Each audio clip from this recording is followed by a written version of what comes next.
निरंकार है ज्योति तुम्हारी लोक फैली उजियारी। नमो नमो नमो नमो नमो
नगर कोट में तुम्हें मिला डंका बाजत नमो नमो नमो नमो नमो नमो नमो नमो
देतारो प्रकीर्तिता उकारो विघ्ननाशस्य वाचिका वेद सम्मता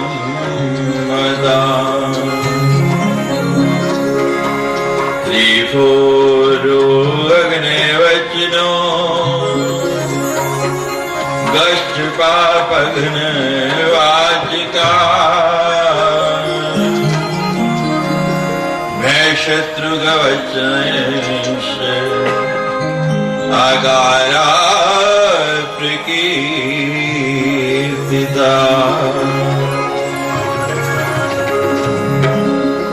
बड़ा सुंदर बड़ा पावन मां भगवती का नाम है दुर्गा। दुर्गा सप्तशती के अंदर द्वादश नाम माला में मां भगवती के पावन 32 नाम आए हैं।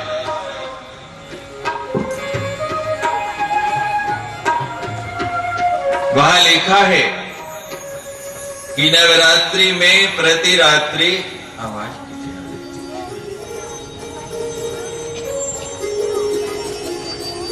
उन 32 नामों के साथ करवीर के पुष्प लेके, कनेर के पुष्प लेके, जो इन 32 नामों के साथ मां भगवती का हवन करता है, कठिन से कठिन कार्य भी, मुश्किल से मुश्किल काम भी उसका सफल हो जाता है।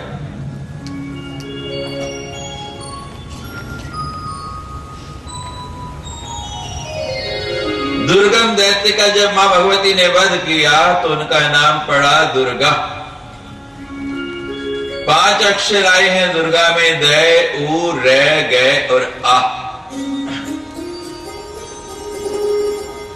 यहां लिखा है दैत्य नाशाय वचनो दतारो प्रकीर्तिता। जब आपके मुख से दुर्गा का दै बोलता है तो दै बोलते ही क्या होता है? सब दैत्यों का नाश हो जाता है।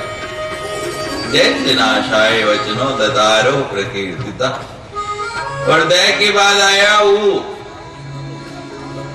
जैसे ही आपके मुख से ऊ निकला, उकारो विघ्न नाशस्य वाचिका वेद सम्मता। ऊ बोलते क्या होता है? विघ्न जितने हैं उनका नाश हो जाता है। कोई भी कार्य करने लगते हैं उसमें रुकावट आती है, विघ्न पड़ते हैं। और कल आपको बताया था श्रेयांसी भविग्रानी, जब अच्छे कार्य करने लगते हैं तब तो विघ्न ज्यादा आते हैं। उन विघ्नों को नाश करना चाहते हैं, मिटाना चाहते हैं, तो जैसे ही दुर्गा शब्द का ऊ बोलता है विघ्न भी नाश हो जाते हैं। और ये बात मैं नहीं कह रहा, यहां लिखा है वाचिका वेद सम्मता। ये वेद कहते हैं। भगवती की कृपा होगी तो कल आपने सुना, यहाँ मंत्री लोग आश्वासन दे के गए हैं बहुत शीघ्र वेद मंदिर बनेगा और वेद भगवान के आप दर्शन भी करेंगे और पढ़ भी पाएंगे, सुन भी पाएंगे। तो आपको पता लगेगा ये वेद की सम्मति है कि आप दुर्गा नाम का जप करो।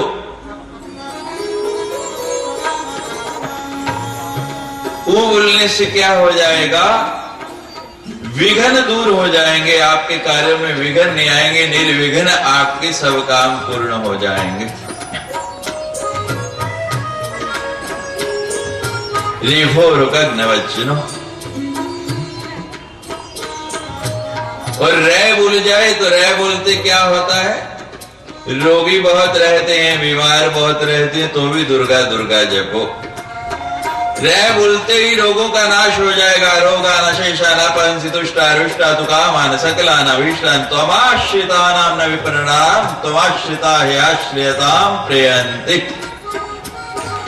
जो भगवती का नाम लेते हैं वहां रोग नहीं आते, वहां से तो रोग भाग जाते हैं। महामारी फैल जाए, हैजा फैल जाए, तो यहां लिखा है सप्तशती में इस मंत्र का संपुट देके सप्तशती का पाठ करा लो, रोग भी दूर हो जाएंगे, चले जाएंगे, रोग भी समाप्त हो जाएंगे। रेफो रोगग्नवचनो। और रह के बाद आ गया गए, उससे क्या होगा? गश्च पापग नवाचक, आपके पापों को जला डालेगा। गए जो है आपके पापों को दग्ध कर देगा, उनको जला डालेगा। संसार का कोई प्राणी ऐसा नहीं जो ये नहीं कह सकता कि मैंने पाप नहीं किया।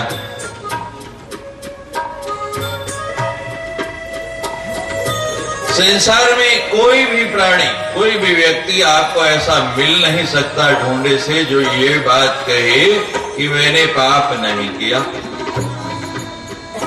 हमारे से प्रतिदिन कितने पाप होते हैं, जाने और अनजाने।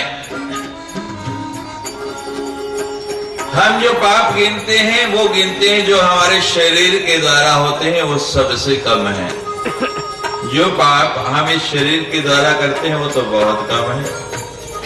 और शरीर से ज्यादा पाप हर व्यक्ति अपनी वाणी के द्वारा करता है। शरीर से ज्यादा पाप शब्द के द्वारा, वाणी के द्वारा होते हैं। और वाणी से भी ज्यादा पाप किसके द्वारा होते हैं? मन के द्वारा। मन से तो दिन में हम हजारों पाप करते हैं जिनको गिनते ही नहीं। हमारे मन में कैसे कैसे विकार आते हैं, कैसे कैसे बुरे विचार आते हैं, कैसे कैसे दूसरों के प्रति द्वेष भाव आते हैं, दूसरों का अपहित करने के विचार आते हैं। सामने हम चाहे नहीं लड़ते, किसी को गाली नहीं देते, किसी से झगड़ा नहीं करते, लेकिन मन से तो हम इतने लोगों से झगड़ा करते हैं कि गिनना भी बड़ा मुश्किल है। यहां लिखा है पापों को समाप्त करना है। दुर्गा का गए बोलो। एक माता जी थी, क्रिश्चियन संप्रदाय से थी, ईसाई महिला थी, चर्च जाती हर रविवार को। आज क्या वार है? बोलो, जोर से बोलो। रविवार। और अंग्रेजी में क्या कहते हैं रविवार को? संडे। वाह, सबको पता है। और संडे को क्या होता है? छुट्टी। पक्का? आज सबको छुट्टी है। छुट्टी को अंग्रेजी में क्या कहते हैं बता दो? हॉलीडे। छुट्टी को कहते हैं हॉलीडे। अंग्रेजों ने बड़ा सोच समझ के छुट्टी का नाम रखा है क्या? हॉलीडे। आज मौज मस्ती नहीं मनानी। आज कौन सा दिन है? हॉलीडे, पवित्र दिन। आज पवित्र काम करना है। जैसे बाकी कामों की संडे को छुट्टी करते हो, रविवार को छुट्टी करते हो, पापों की भी छुट्टी कर लो, विकारों की भी छुट्टी कर लो। ये भी कहो कि कम से कम बाकी 6 दिन तो किए बिना काम नहीं चलता, लेकिन हम रविवार को तो नहीं करेंगे, मात्र इतना ही संकल्प कर लो। इसका भी हॉलीडे मना लिया करो। कोई सप्ताह में एक दिन इसकी भी छुट्टी कर लिया करो। देखो जीवन आनंदमय हो जाएगा। गश्च पापग नवाचक, गए बोलने से क्या होता है? पापों का नाश हो जाता है। भय शत्रु वचनश्च अकारापकेयतिता। शत्रुओं का भय बहुत लगता है, डर बहुत लगता है। तो उस भय को दूर करने का तरीका क्या है? दुर्गा का आ बोल जाए। दया बोलने से दैत्यों का नाश, ऊ बोलने से विघ्नों का नाश, रै बोलने से रोगों का नाश, गै बोलने से पापों का नाश, और आ बोलने से शत्रुओं के भय का नाश। एक दुर्गा शब्द बोलने से 5 कार्य हो जाएं। घाटे का सौदा या लाभ का? बोलो, लाभ का सौदा। लाभ का काम तो करना चाहिए। तो एक बार जोर से बोल दो, बोलो दुर्गा मैया की। भय शत्रु का वचनश्च, शत्रुओं का भय भगाना है। हमारे यहां बैठे हैं आज बीच में सूबेदार राजेंद्र सिंह जी, 9वीं राजपूत रेजिमेंट के सूबेदार हैं। और आज के दिन इन्हीं की रेजिमेंट के 3 जवान शत्रु से लोहा लेते हुए शहीद हुए। शत्रुओं का भय दूर करना है, शत्रुओं का भय मिटाना है तो दुर्गा की आराधना करनी है। आज यहाँ के बाल निकेतन के बच्चों को उन्होंने भोजन दिया, जरा हम भी उन शहीदों को याद करें।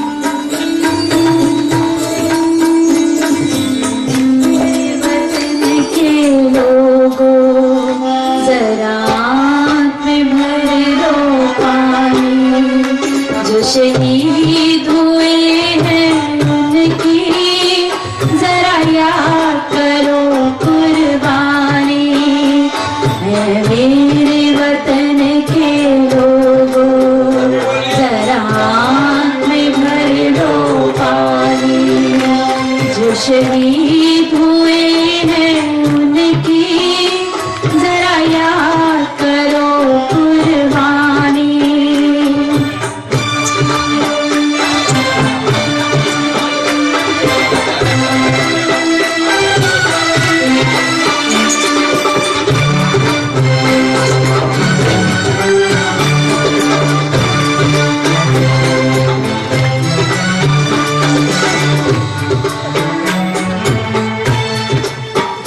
कोई सिख कोई जाट मराठा, कोई गुरखा कोई मद्रासी, कोई सिख कोई जाट मराठा, कोई गुरखा कोई मद्रासी, सरहद पे लड़ने वाला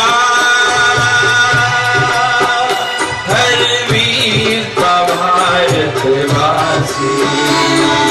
भूल न जाना हमको, इसलिए सुनो ये कहानी। जो शहीद हुए हैं उनकी जरा याद करो कुर्बानी। मेरे वतन के लोगों, जरा आँख में भर लो पानी। जो शहीद हुए हैं उनकी जरा याद करो कुर्बानी। हिंद की सेना, जय हिंद की सेना।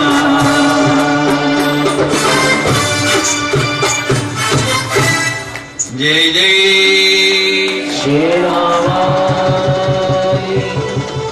देखिए मेरे पीछे बहुत से जवान खड़े हैं सामने, और मां के दरबार में मां के समक्ष नवरात्रि के पावन पर शक्ति की आराधना कर, शक्ति की पूजा कर, शक्ति का आशीर्वाद लेके और शक्ति करके शत्रु से लोहा लेने के लिए तैयार खड़े हैं। ये देश है वीर जवानों का, अलविलों का, मस्तानों का, इस देश के वीरों, देश के ये देश है दुनिया का गहना।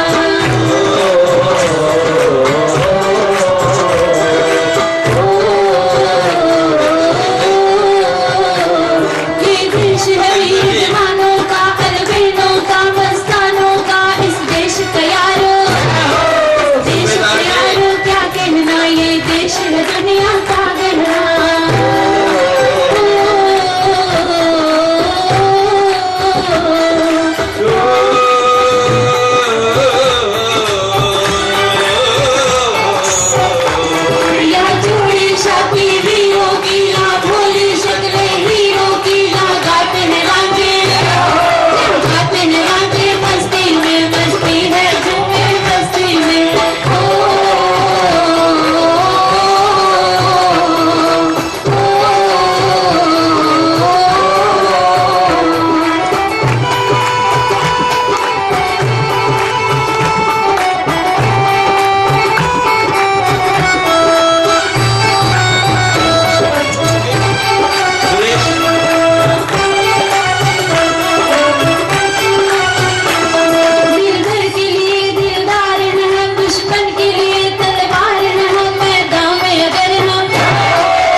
विद्यानामन्तस्तिमिरमिहिरदीपनगरी जडानां चैतन्ये स्तबक मकरन्द श्रुतिझरी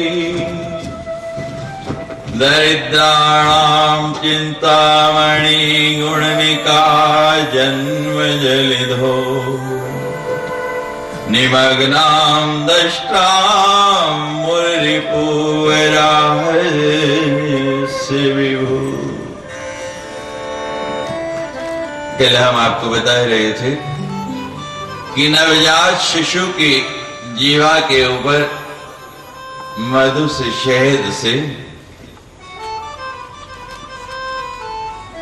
शहद किससे बनता है? मकरंद से।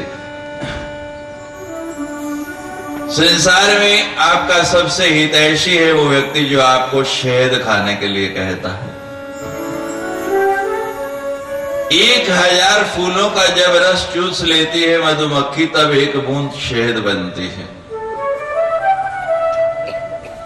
और मधुमक्खियों में कितना अनुशासन है, मनुष्य को जीवों से सीख लेनी चाहिए।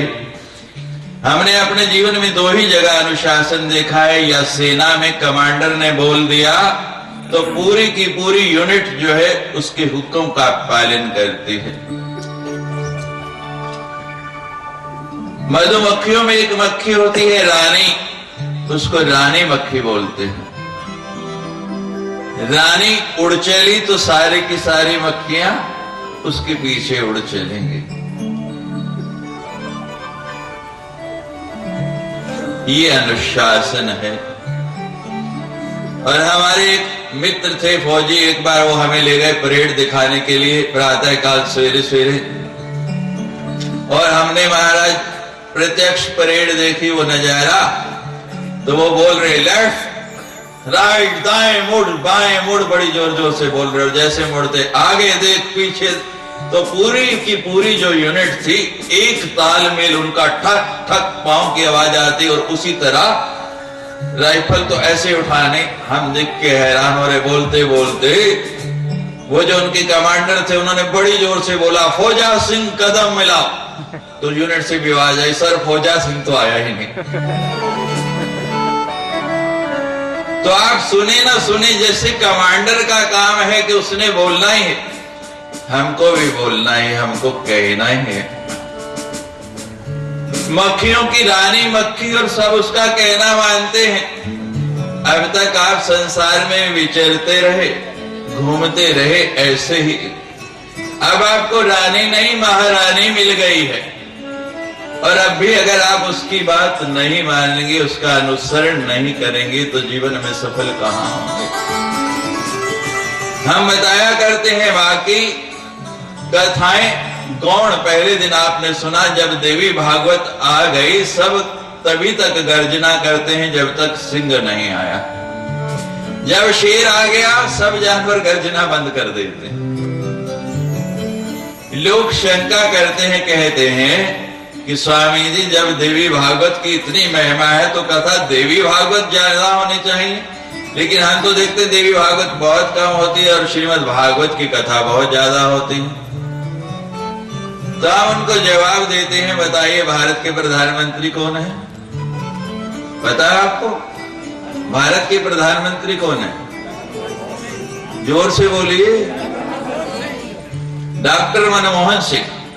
देखा है कभी आपने उनको? टीवी में अखबार में देखा होगा, फोटो देखते हैं उनके, कहते हैं रोज ही आते हैं लगभग, कोई दिन जाता है जिस दिन नहीं आते। अब उनकी पत्नी, क्या नाम है उनका? गुरुचरण कौर, गुरुशरण। जब तक चरण नहीं पकड़ेंगे तब तक शरण नहीं हो सकती। तो गुरु शरण कौन? उनको कितने लोगों ने देखा है जरा बताइए। तो हम बताया करते हैं कि राजे महाराजाओं की सवारियां तो रोज निकलती हैं, लेकिन महारानियां कभी कभी दिखाई देती हैं। हमारी देवी भागवत तो महारानी है। जब बहुत जन्मों के भाग्यों का उदय होता है तब उसका दर्शन हो पाता है। नहीं तो भगवती का दर्शन बहुत कठिन है। मकरंद श्रुति झरी, शहद जैसा मीठा नाम है मां का। अभी आगे आपको सुनाएंगे कि मां का नाम मां क्यों पड़ा। लोग मेरे से पूछ रहे थे, रात हम चर्चा कर रहे थे, हमारे शिष्य हमारे साथ बैठे हुए, कुछ जिज्ञासाएं उनकी यहां से होती हैं जो हम पूरा नहीं सुना पाते, कुछ अधूरा रह जाता है, तो वो वहां जाके शांत कर। तो हम उनको कह रहे थे तर्क होना चाहिए, कुतर्क नहीं।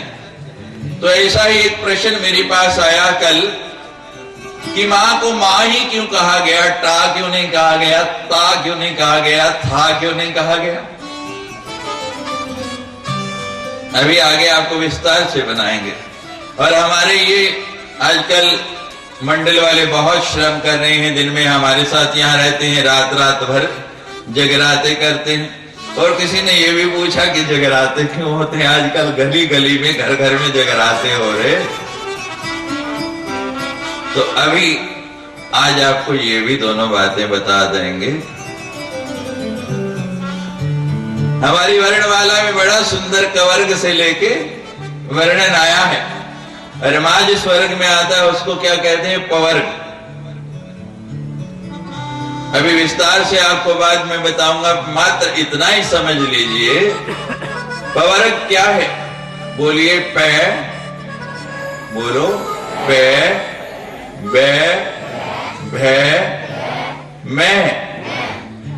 सब में क्या हो रहा है, पवर्ग क्या है, जिसमें आपके दोनों होठ मिलते हैं, जहां मिलन होता है वो है पवर्ग। हमारे स्वर यंत्र में 5 जगह से ध्वनि निकलती है, कंठ, तालु, जीवा, दंत और ओष्ठ। ये 5 हमारे शरीर के अंग हैं, जहां से जो शब्द हम बोलते हैं वो बनते हैं। हर अक्षर को बोलने का अलग अलग स्थान है। और मात्र पवर्ग ऐसा है जो आपके होठों से बोलता है, जिसकी ध्वनि होठों के द्वारा होती है। और फिर से बोल के देखो, मां कैसे होठ मिलते हैं, कितना आनंद आता है। मिलन में आनंद है या विछोह में, बोलो। सब जानते हैं मिलन में आनंद है।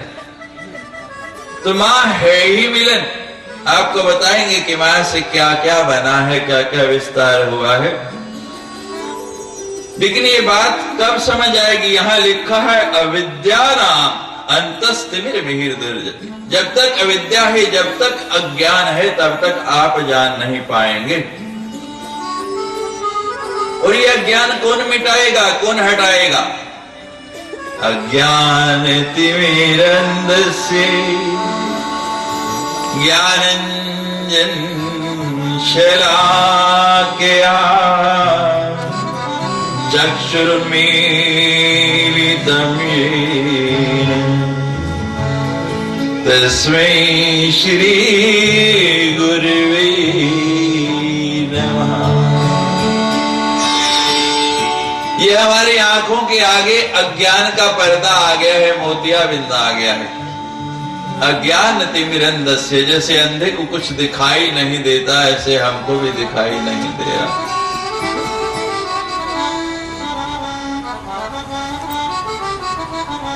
सदगुरु क्या करता है, इस अज्ञान के मोतियाबिंद को, इस जाले को काट डालता है, हटा डालता है, जैसे डॉक्टर ऑपरेशन करके हटा देता है। समर्थ गुरु रामदास जी अपने को बादशाह लिखते थे। एक अंधा सूरदास चिल्ला रहा, कोई अंधे को सड़क पार करा दो। बादशाह राम तीरथ भी वहां से गुजर रहे और साथ में एक व्यक्ति दूसरा, लेकिन बादशाह ने तो जैसे अनसुना कर दिया, सुना ही नहीं। दूसरे व्यक्ति ने अंधे का हाथ पकड़ा, सड़क पार करा दी और कहने लगे, बादशाह तुम लिखते तो अपने आप को बादशाह हो, कहते मैं स्वामी राम तीर्थ नहीं, बादशाह राम तीर्थ हूं, लेकिन मुझे तो तुम कंगले भी नहीं लगते, फकीर भी नहीं लगते। एक अंधे को रास्ता नहीं पार कर सके। वो चिल्लाता रहा। स्वामी राम तीर्थ कहते मैं बादशाह ही हूं।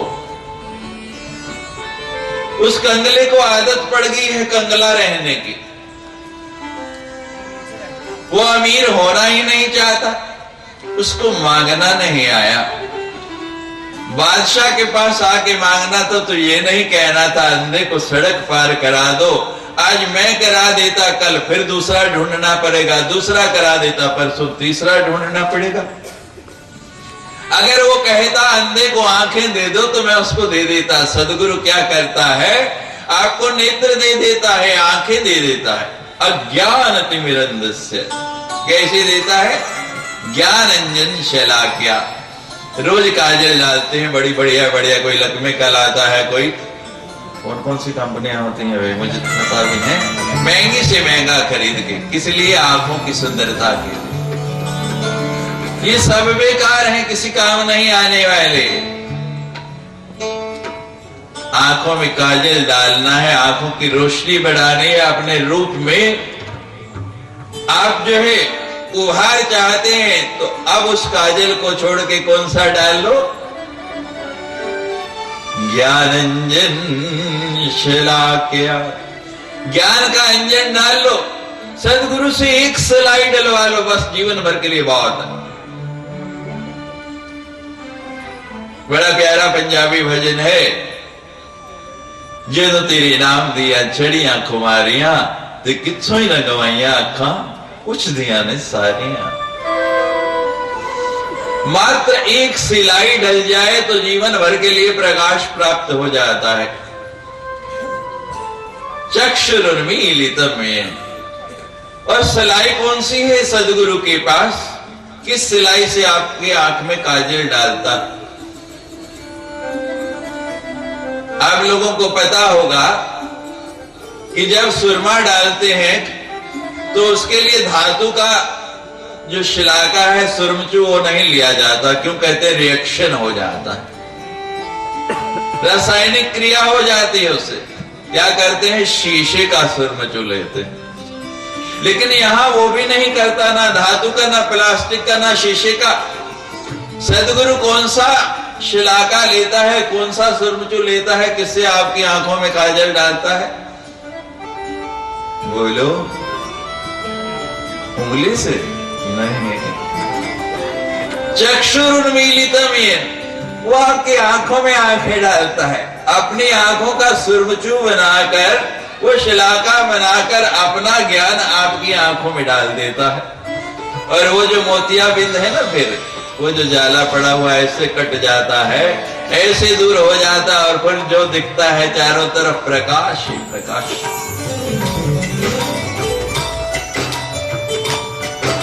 गर्मी के दिन आते हैं, धूप बहुत तेज होती है, क्या करते हैं, चश्मा लगाते हैं, गॉगल्स लगाते हैं। नहीं, कई प्रकार के चश्मे हैं। धूप वाला चश्मा, कईयों की निकट की नजर कमजोर है, निकट की नजर वाला चश्मा, कईयों की दूर की नजर कमजोर है, दूर की नजर वाला चश्मा। और कईयों को देखता हूं तीन तीन ही रखे होते हैं। लेकिन एक विचित्र आदमी मिल गए हमें महाराज, हैं? वो फौजी बैठे हैं पीछे, देखो कुर्सी पे, हंस रहे बड़े जोर से कि मेरी ही बात हो रही। उन्होंने 4 चश्मे रखे हुए, हमें ट्रेन में मिल गए। मैंने कहा भाई 1 सुना, 2 सुना, 3 सुना, ये चौथा किस लिए? कहते महाराज मेरी दूर की भी कमजोर है, नजदीक की भी कमजोर है, और एक धूप का है। और मैंने कहा 3 तो मुझे पता है, ये चौथा कहते हैं जब तीनों गुम हो जाए उनको ढूंढना किससे। जय जय।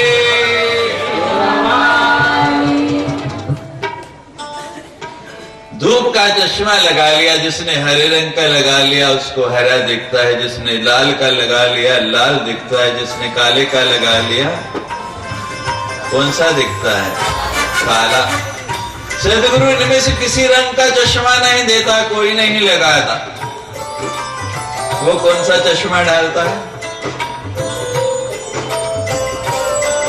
सदगुरु जो चश्मा लगाता है आपकी नेत्रों पर,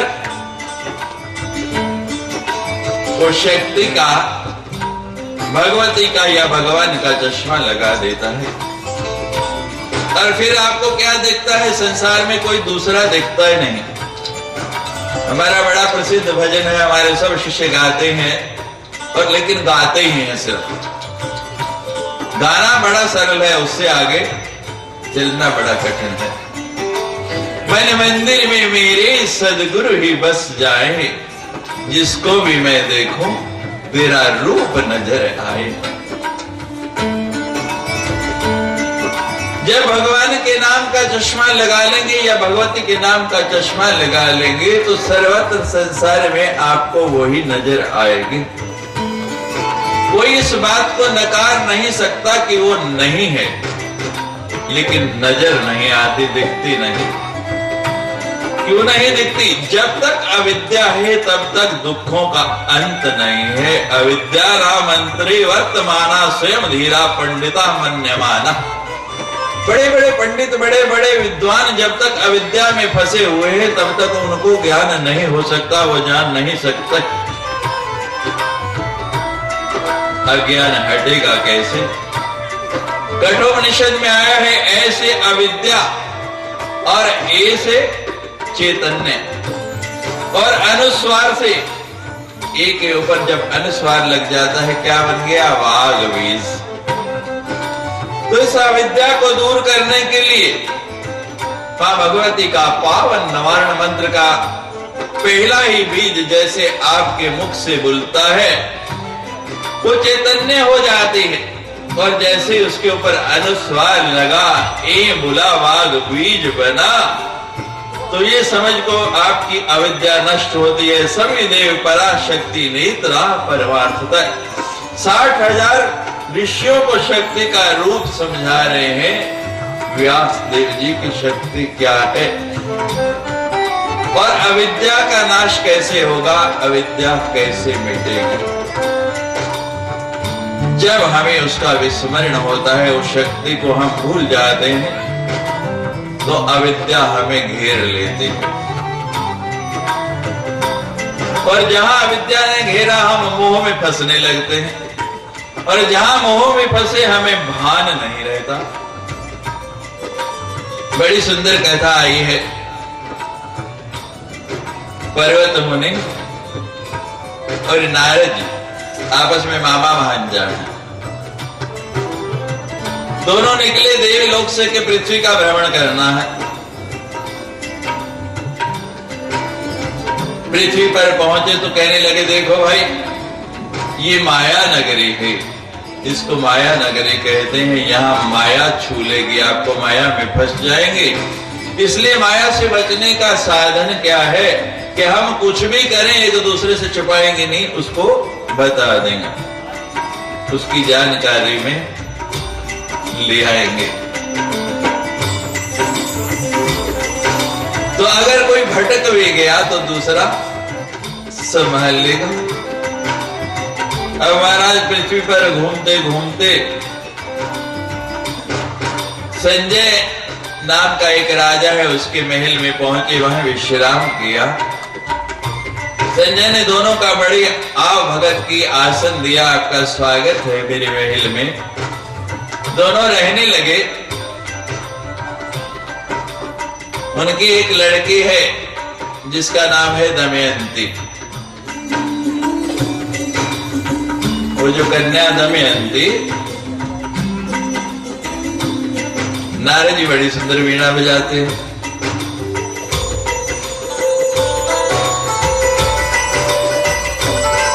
बहुत ही सुंदर, जैसे ये हमारे दोनों रत्न बजा रहे हैं। अब दमयंती ने सुना तो कहने लगी, नारद जी मुझे सिखाओगे? कह दे क्यों नहीं, बड़ी सुंदर कन्या दमयंती। अब नारद जी ने महाराज सिखाना शुरू कर दिया।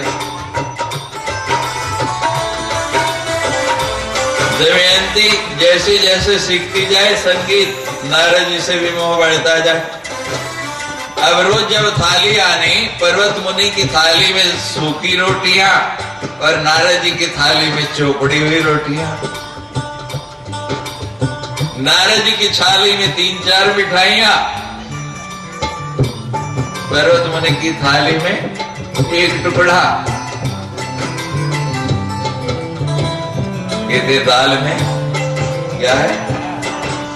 काला है, गड़बड़ है। कहते दाल में कुछ काला है। पर्वत मुनि ने कहा, नारद जी मुझे कुछ गड़बड़ लगता है, तुमने मुझे कुछ छिपाया। कहते नहीं, कुछ नहीं छिपा रहा। कहते नहीं, मुझे लग रहा है आप कुछ छिपा रहे हैं, कुछ छिपाया।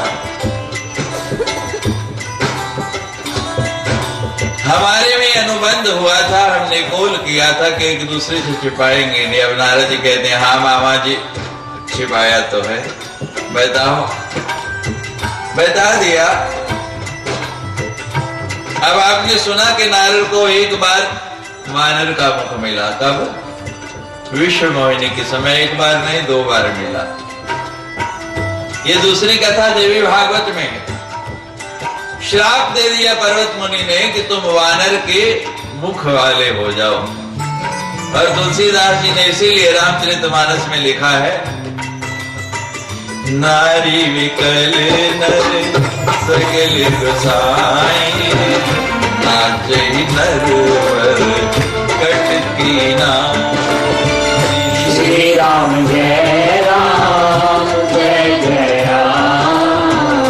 श्री राम जय राम, जय जय राम। नारी विकल नर सकल गोसाई, नाचे नरवर कटकी नाम। श्री राम जय राम, जय जय राम। श्री राम जय राम, जय जय राम। वानर का मुख मिल गया।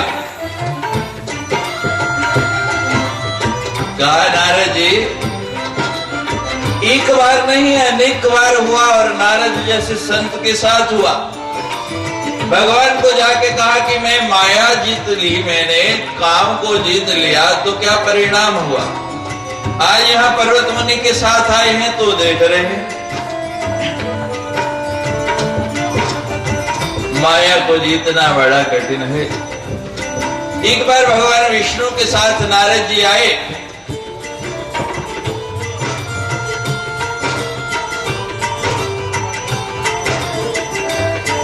कहने लगे, भगवान आपकी माया मुझे छू नहीं सकती। भगवान कहते, कितनी बार तो नारद देख चुके। कहते, नहीं महाराज, अब मैं पक्का हो गया। भगवान ने रचना की, आगे एक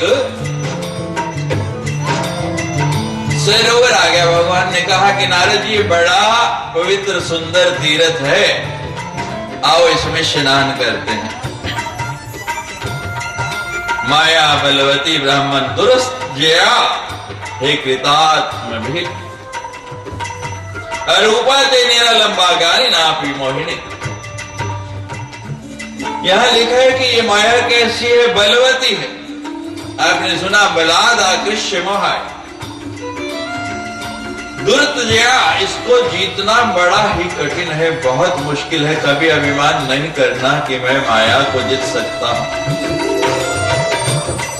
इंद्रजीत तो हुए लोग, लेकिन माया जीत कोई नहीं हुआ।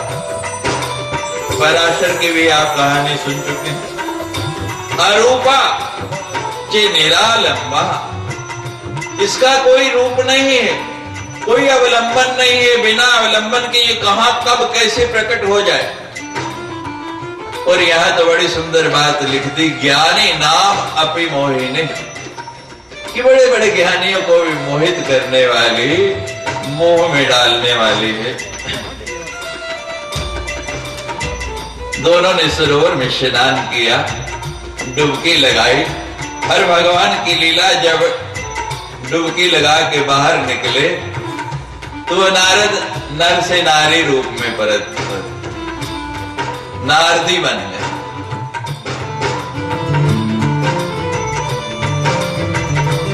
अब स्त्री जैसा स्वभाव, गच्छन हास्य विनोद निस्त्री भाव गमितो चिरात, विस्मृतम ब्रह्म ज्ञानम ब्रह्म गान्यंत शाश्वतम। सारा ब्रह्म ज्ञान भूल गया, स्त्रियों की तरह हास विलास करने लगे, वैसी ही क्रियाएं करने लगे।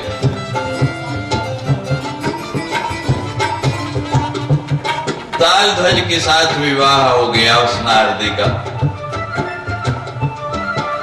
अब विवाह हो और संतान ना हो। महाराज बड़ी संतानें हुई, कितनी? 12 बेटे और 8 बेटियां, पूरे 20। आजकल तो रिवाज आ गया कितना, 1 का। पहले कहते थे हम दो हमारे दो। अभी मैं पिछले दिनों पंजाब गया तो वहां बसों के पीछे लिखा है 1 की काफी और तो माफी।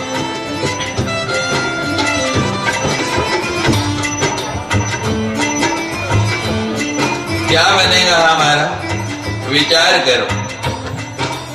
सब लोग पढ़े लिखे हैं, रोज समाचार पढ़ते हैं। अगर आप ध्यान से पढ़े, जनसंख्या का मर्दमशुमारी का अनुपात देखें, आने वाले 100 साल के बाद हम अल्पसंख्यक हो जाएंगे भारत में। वो 12 और हम 1। कैलकुलेशन कर लो, परिणाम क्या होगा आप सब समझते हैं। क्या होने वाला है हमारा, बड़ी चिंता है। आपके पालने से बड़ा हो रहा है, आप खिला रहे हैं। वो कहते हैं पैदा हम करेंगे, अल्लाह ताला देगा। हम क्या कहते हैं, खिलाएगा। बस इतना विश्वास है हमको। अरे जो पैदा करता है ना, वो पहले उसके राशन का कोटा लिख देता है, पहले भेज देता है। लोग हमारे से पूछते हैं स्वामी जी आप इतना कम क्यों खाते हैं। मैंने कहा हमारा कोटा बहुत कम अलाट हुआ है और भगवान ने कहा है, हमें बता दिया चलते हुए, और कोटा बढ़ने वाला नहीं। जब आपका जन्म हुआ तो 2 बातें निश्चित हो गई। आप आयु मापते हैं सालों से, हम सालों से नहीं मापते। योगी आयु नापते हैं श्वासों से। जब हम पैदा हुए उसी दिन निश्चित हो गया कि हमारा अन्न का कोटा कितना है, कितने ग्रास हमने खाने हैं और कितने श्वास लेने। योगी क्या करते हैं, प्राणायाम के द्वारा आप प्रतिदिन 21,600 श्वास लेते हैं। और ऐसे ऐसे योगी भी हैं हमारे जो एक दिन में 1 श्वास लेते हैं। आयु बढ़ गई नहीं, आयु तो श्वासों से है।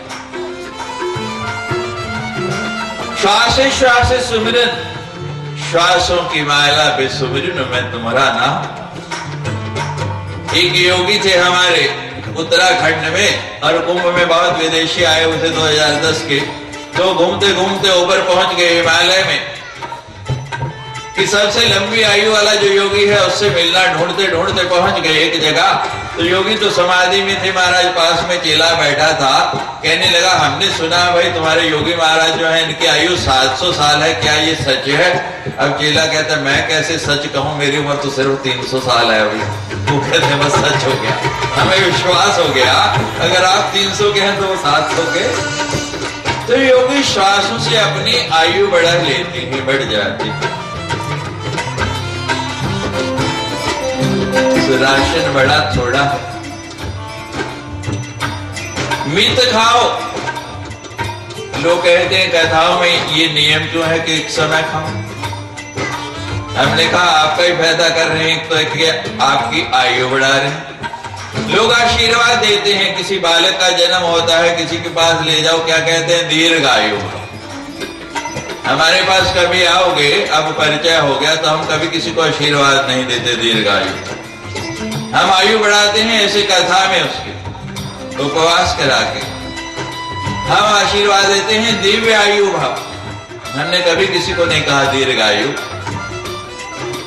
आयु छोटी हो लेकिन दिव्य हो तो बहुत बड़ी, और बहुत लंबी हो और किसी काम की नहीं, उसका कोई फायदा नहीं।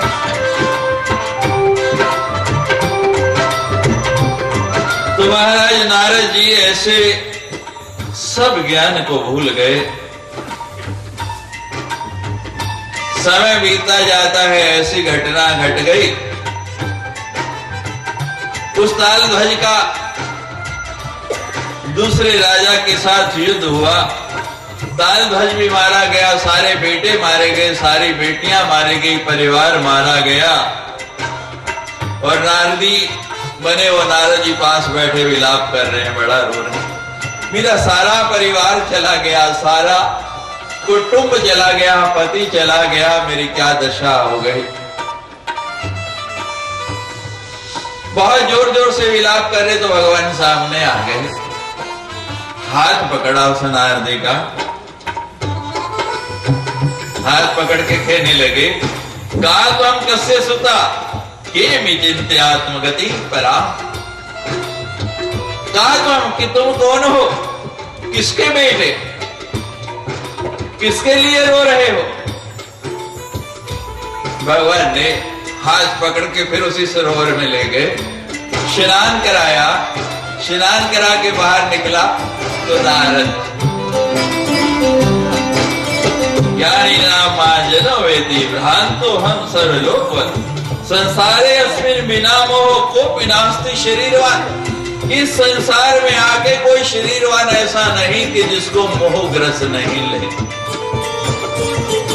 भगवान कहते हैं नारद से कि नारद तेरा नाम क्या है। नारम ज्ञानम ददाति इति नारद, कि जो दूसरों को ज्ञान देता है वो नारद है, और तू नारद स्वयं जो है मोह में विमोहित हो गया, मोह में फंस गया, तेरी क्या दशा हो गई। और बता कौन है, विष्णु भगवान, नारायण नारायणम यस्या, ये दोनों अयन, उत्तरायण और दक्षिणायन, जिनके नयन है, नेत्र हैं, जिनके अयन है, जिनकी गति किधर है, ज्ञान की ओर, उत्तरायण। भगवान कब जागते हैं, जब उत्तरायण होता है तो दिन होता है ब्रह्मा जी का, और जब दक्षिणायन होता है तो रात्रि होती है। उत्तरायण की ओर, ज्ञान की ओर। साथ में पर्वत मुनि आए हैं। पर्व क्या तो कहते हैं, पर्व कहते हैं जोड़ को, ये आपकी उंगलियों के बीच में है ये जोड़, ये पर्व है, ये पर्वत। यहां आ जाइए, कितने जोड़ हैं, मूलाधार से लेके, और इन जोड़ों के बीच में ही वो शक्ति प्रवाहित हो रही है।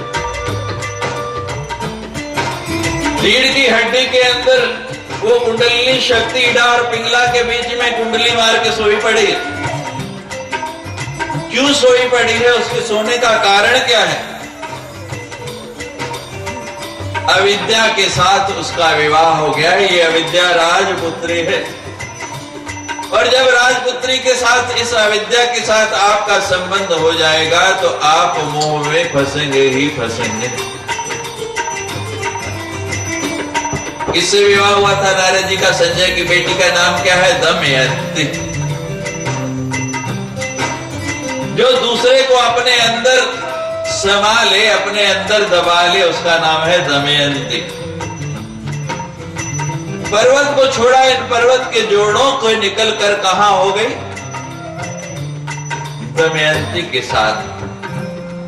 और जब दमयंती से संबंध हुआ, इसको हम भूल गए तो परिणाम क्या हुआ?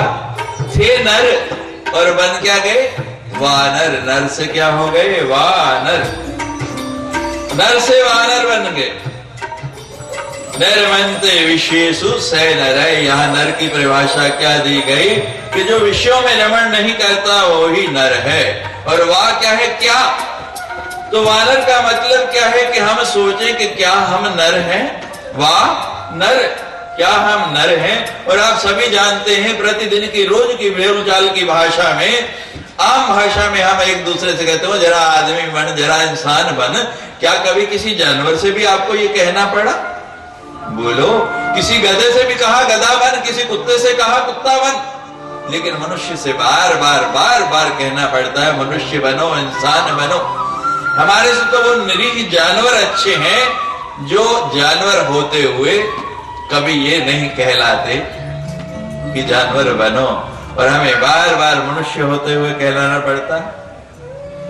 और ये 12 संतानें जो हुई, 12 लड़के कौन हैं? ये हमारी 5 कर्म इंद्रियां और 5 ज्ञान इंद्रियां। कितने हो गए? 10। मन और बुद्धि, ये 12 लड़के हैं। अपने ज्ञान इंद्रियों को सजा सचेत करो और उनको सचेत करके उनके द्वारा जो कर्म करो, अपने कर्म इंद्रियों को नियंत्रण रख के शुभ कर्म करो, अपने मन और बुद्धि दोनों के ऊपर जब आप नियंत्रण रखोगे तभी आपका जीवन सफल हो पाएगा। आज इतना सुंदर विषय छिड़ गया कि हम मां की स्तुति करना भी भूल गए। जय जय जय जय शेरावाली जय श्री रावाली मां। हमारे स्वामी जी की बहुत दिनों से इच्छा थी कि स्वामी जी कोई